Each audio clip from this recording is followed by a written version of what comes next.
Manolotra ny arahaba tompoko.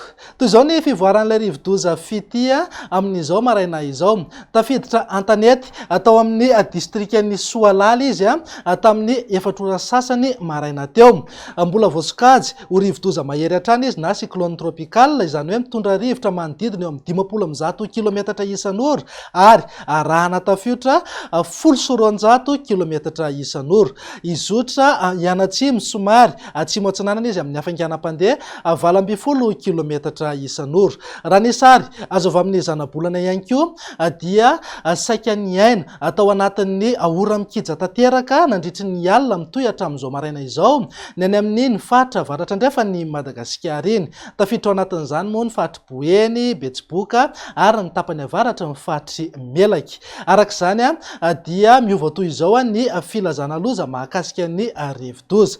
Filazana miloko mena na filazana loza mitatao ho an'ny faritry Boeny, Melaky, ny distrikan'ny Kandreo ary Maheva-Tanàna. Filazana miloko mavo na filazana loza manambana kosa ho an'ny faritry Bongolava, ny distrikan'ny Ankazobe, Anjozorobe ary Tsaratanàna. Filazana fanairana miloko maitso kosa ho an'ny faritra Itasy, Alaotramangoro, ny distrikan'ny Ambatolampy, Ambohidratrimo, Andramasina, Manjakandriana, Antananarivo renivohitra, Antananarivo avaradrano ary Antananarivo atsimondrano.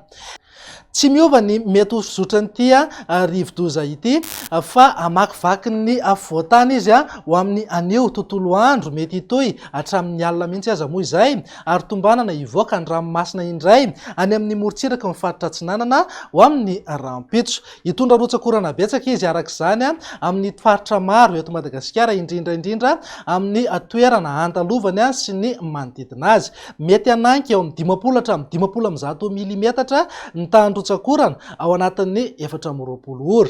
Ahina mafy arak'izany ny mety isin'ny tondra-drano, eo ihany koa ny mety ho fiakaran'ny rano na renin-drano ary ny mety ho fiotsahan'ny tany na lalana amin'ireo toerana marefo.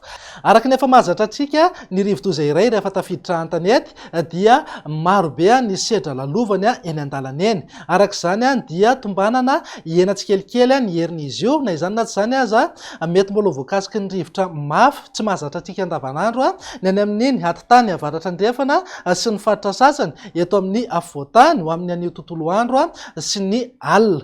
Etsekilan'izay ho an'ny mpiandrika sy ny mpampiasa ny ranomasina manomboka eo mainty rano hatrany Analalava dia tsy tokony hivoaka ny ranomasina mihitsy aloha mandra-palasa tanteraka ity rivo-doza ity satria ahery be ny ranomasina ary mety mbola isamboaravoara mihitsy ary zany indraindray.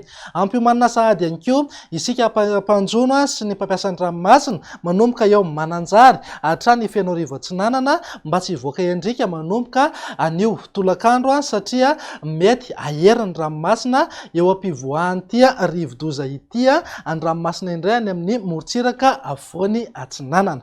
Arao foana zareo mitoromarika eo amin'ny manam-pahefana ny fotony, arao foana ihany koa ny vaovao avoakan'ny meteo Madagasikara. Ety ampamaranana ary dia tsy hainay ny tsy hisaotra antsika rehetra nanaraka anay sy ny haino anay nandritra izay alina izay. Manome fotoananao izay ary izara vaovao aminao eto foana ihany koa ny ekipan'ny meteo amin'ity anio ity. Mametraka ny velomo mandrapitafa indray raha tompoko lasy tompoko vavy.